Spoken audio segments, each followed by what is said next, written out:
नमस्कार दोस्तों, आज एक नए अध्याय को पढ़ेंगे। अध्याय का नाम है दिल्ली के सुल्तान। सबसे पहले देखते हैं आज हम क्या क्या पढ़ने वाले हैं। आज हम दिल्ली के प्रमुख शासकों की चर्चा करते हुए दिल्ली सल्तनत की शुरुआत करने वाले हैं, जिसमें ममलूक वंश या फिर गुलाम वंश का अध्ययन करेंगे, जिसके अंतर्गत कुतुबुद्दीन ऐबक, इल्तुतमिश, रजिया सुल्तान तथा गयासुद्दीन बलबन के बारे में हम आज जानेंगे। इसके अलावा एक और वंश खिलजी वंश के बारे में भी हम आज पढ़ने वाले हैं, जिसके अंतर्गत फिरोज खिलजी तथा अलाउद्दीन खिलजी के बारे में हम आज अध्ययन करेंगे। तो चलिए शुरू करते हैं आज का अध्याय। बच्चों, भारत एक विशाल देश है। प्राचीन काल में इसे सोने की चिड़िया कहकर भी पुकारा जाता था। इसके विभिन्न क्षेत्रों में अलग अलग समय में भिन्न भिन्न राजाओं ने शासन किया। उत्तरी क्षेत्र में स्थित दिल्ली को भारत का दिल कहा जाता है। आज यही दिल्ली हमारे देश की राजधानी है। लगभग 800 वर्ष पहले तुर्क शासकों ने दिल्ली पर अपना शासन किया। इसे ही हम दिल्ली सल्तनत के नाम से जानते हैं। यहाँ पर 5 वंशों ने 1206 ईस्वी से लेकर 1526 ईस्वी तक लगभग 320 वर्षों तक शासन किया। आइए सल्तनत कालीन इन राजवंशों की चर्चा करते हैं। सबसे पहले बात करते हैं ममलूक वंश की। ममलूक शब्द अरबी भाषा से लिया गया है। इसका अर्थ होता है गुलामी के बंधन से मुक्त माता पिता की संतान। यह वंश गुलाम वंश के नाम से भी जाना जाता है।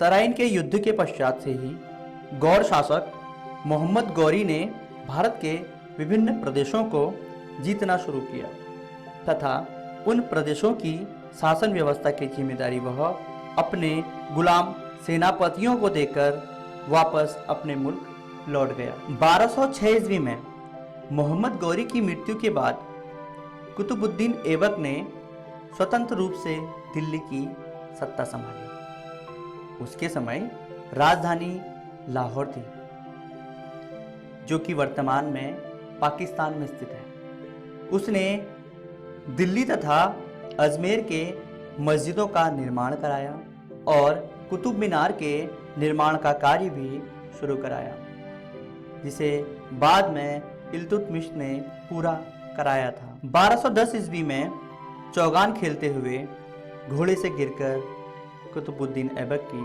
मृत्यु हो गई। कुतुबुद्दीन ऐबक को लाख बख्श के नाम से भी जाना जाता था। गुलाम वंश का अगला शासक था इल्तुतमिश।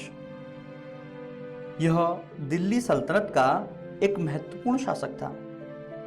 उसने अपने शासनकाल में अनेक चुनौतियों का सामना किया, जिनसे निपटने के लिए उसने 40 दासों का एक संगठन तुर्कान ए चहलगानी बनाया, जिसे चालीसा दल कहा जाता था। 1221 में इसी के शासनकाल में चंगेज खां भारत की सीमा तक आया था।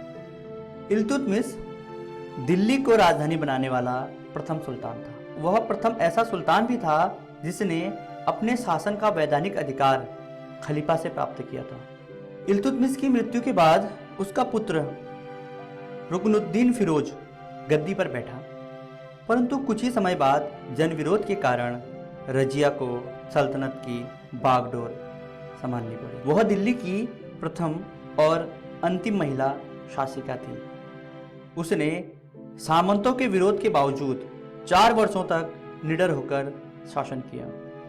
हालांकि उलेमाओं के मतानुसार इस्लाम में महिलाओं को सुल्तान का पद ग्रहण करने की अनुमति नहीं थी। यही सब कारण रहे कि वह ज़्यादा समय तक शासन नहीं कर पाई।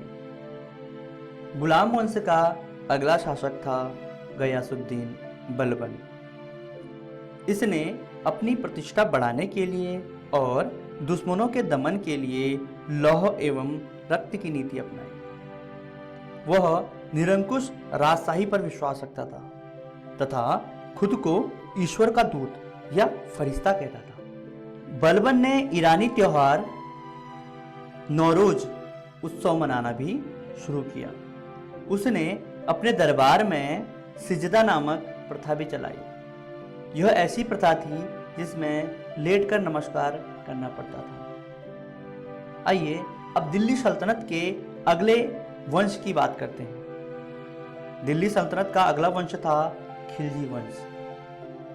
खिलजी वंश का संस्थापक जलालुद्दीन फिरोज खिलजी था।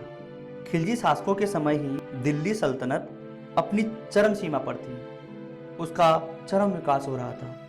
फिरोज खिलजी ने 1290 ईस्वी से 1296 ईस्वी तक शासन किया।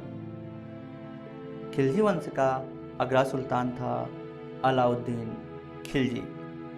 इसने लगभग 20 वर्षों तक शासन किया, जो कि इतिहास का एक महत्वपूर्ण अध्याय है।